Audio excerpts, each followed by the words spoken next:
I would like to thank Hobby0096 for sponsoring today's video. Hobby0096 is an Australian company that do pre-orders on premium Bandai and latest regular releases. They have a wide range of options, and every time you purchase an item, there will be an action base that comes with it. Their premium Bandai pre-orders is one of the most reasonable prices that I ever seen. If you are a student like myself or you don't have a lot of money to buy from the scalpers, Hobby0096 is definitely your choice. Also, they have really good service and a fast responding team, making sure your questions will be answered shortly. Every time you purchase an item from them, you will get missile points. Where you reach to a certain point, there are free gifts and coupons. For those of you who have Facebook, make sure you like their page, because once they reach 500 likes, they are doing a giveaway where there's a chance for you to win a PG, 2 MGs, 3 RGs, or 20 different value vouchers. They are hosting another giveaway at the end of the year, so make sure you like their Facebook page and get the updates. Go to hobby0096.com.au and search them on Facebook at Hobby0096. Don't miss their good service and huge giveaways. Hey guys, welcome back to Zethythonix channel. Today I'm gonna be reviewing the Dictus. Yes, I finally got it. Thank you Hobby0096 for completing my childhood memory. Why? Because this thing right here is my favorite villain MS from the whole Crossbone series. For those of you that never saw this machine right here, it came from the Crossbone Gundam manga Steel 7. So it's the final villain MS used by the Callisto brothers. Right now, the premium Bandai, this version is the left hand of justice. We got the right hand of freedom piloted by his brother, but again, it's gonna be in the premium Bandai release because they use the exact same mold, but just flip the colors around, switch the head, and there you go. This is the twin unit. Now, why am I so excited to make this review? Because as soon as premium Bandai announced that they are going to be releasing the Dictus, I literally cannot sit down for like 5 to 6 hours because I was just too excited and I really want to pre-order it. But unfortunately, all the prices out there were around like $100, and some were even crazier. I saw now the prices are up to around $160. But again, it's my childhood memory. I used to go to the comic book shop. I stand there for the whole day and I would flip all kind of manga. I read the Steel 7, Skullheart, Crossbone, Astray, and Exa, and also which one? Double OP and Double F. Which was why the Dictus, I remember it so clearly. So which was why that I am very excited to make the review of today. I am so excited I can't even speak properly. So let's go to the runners part. I want to say that thank you Bandai for putting this effort into the Dictus, because this is what a premium Bandai instruction manual should look like. We got color pictures and description down below. I don't want to see line art, black and color prints, or just rip off from the regular release and add a couple pages. Every premium Bandai should have their own instruction manual. Take a look at the Dictus right here. We got the description written clearly here. We got the color guide, we got the MA mode description, we got the weapon explanation. Very well done. This is a premium Bandai instruction manual. We don't want to see any more line art or black and white printing. Now, let's flip it open first. So take a look at the instruction menu. Inside, you'll see the MA mode. The MA mode is a hand, and be more simple, you just have to flip upside down. That's how I would put it. And just keep looking at it. All right, let's take a look at the runners. C1 and C2, inner frame of the Dictus. We got 4 beam claw effects. D1 and D2 runner, the claw, but it's curry gold, so I'll probably respray it to metallic gold to look a little bit better.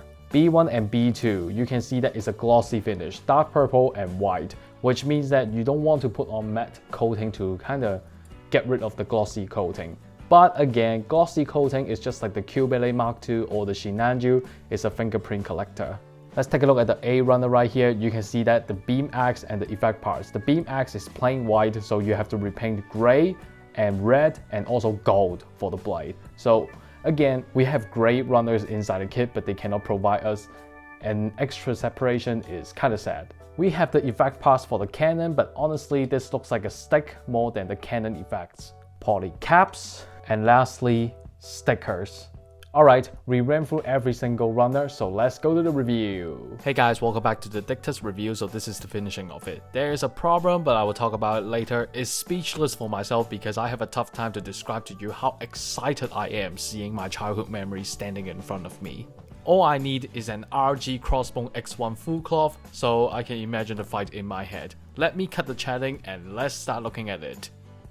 The Dictus looks amazing in my opinion, glossy finish, and it's also a simple build. If this is not a premium Bandai, I would definitely tell you to pick it up because A, it's pretty good, B, it's a very simple build, it's very good for beginners.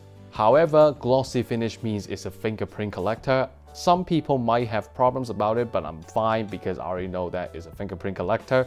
But the problem is, Bandai, if you're gonna give us a glossy finish, at least give us some hidden numb marks. Look at the numb marks on the legs or at the back of the hand right here. You can see those very heavy numb marks all over the body. And to sand the numb marks on a glossy surface is very difficult and very complicated as well.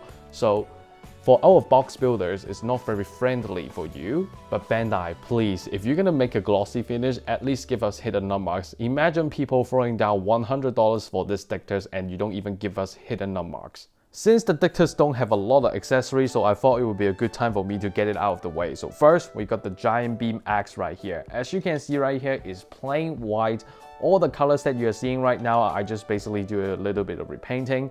Unfortunately, I don't have the gray Gundam marker in my house, which is why I am unable to do these kind of gray parts on the handle and at the top of the axe.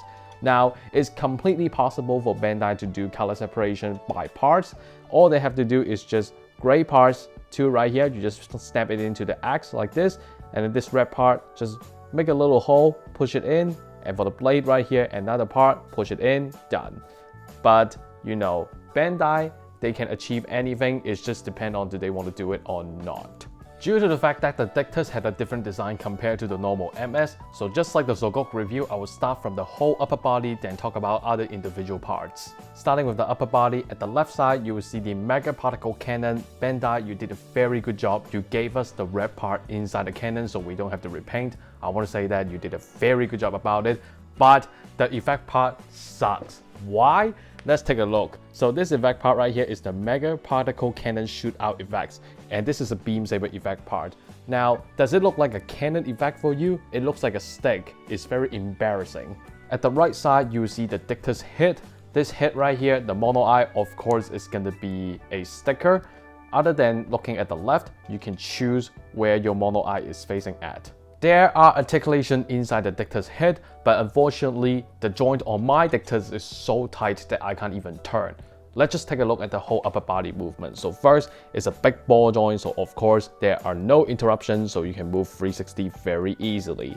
At the side of the chest, you will see an extra piece right here. This piece is for you to use it when you are doing the hand transformation. It allows you to pull down the whole arm. Let's take a look at the backpack right here. This time the backpack is a round shape with two big thrusters. The round shape right here actually represents the wrist during the hand form. If you push the center of the backpack, you will see an action-based adapter inside. Under the backpack, you will see the feather funnels. We can move a little bit, but don't expect the feather funnels. You can put them out and then let them fly around. This is just an XG. The Dictus shoulders and arms got a different design each side. Now, at the left side right here, we got a normal arm with the hand, and then at the right side right here, you got the beam gun and two claws. For the articulation part first, 360, very easy. Lift up, 180. Oh my god, I love it. Now for the bending, it's a little bit disappointing because the armor piece is quite big, so you are looking at around a little bit more than 90 degrees. And then the whole arm can rotate just like the usual. The claw down here, you can move a little bit as well. At the other side, the shoulder piece right here, you can move up and down. We got two claws that you can move individually as well. However, I do want to say that I don't really like the claw design because this is hollow. It really affects your visual experience, so I heavily suggest use some putty to fill it up. Let's take a look at the waist and the legs. The waist is just two pieces with a polycap, so nothing for me to talk about. Now, the legs articulation, first, kicking to the front, nearly 180, that is crazy. Kicking to the back is quite good, but you might bump into the feather funnels. Kicking to the side, 90 degrees, very good performance. Bending, perfect U shape. Take a look at this, perfect U shape. And then for the feet down here is a ball joint, so we have a little bit of movement. Take a look under the feet, you can see that it's not hollow. So the claws should be hollow as well. Now, it's time for me to show you how do you transform into the hand. To transform into the hand is actually not very hard. So first, we will need to remove the head and also the chest piece right here. So let's just do it quickly. Next, you'll put the head onto this piece right here. Now, the head will become the thumb. After you put it back to the spot, then you rotate the arms like this, lift it up a little bit, and now unlock the joint.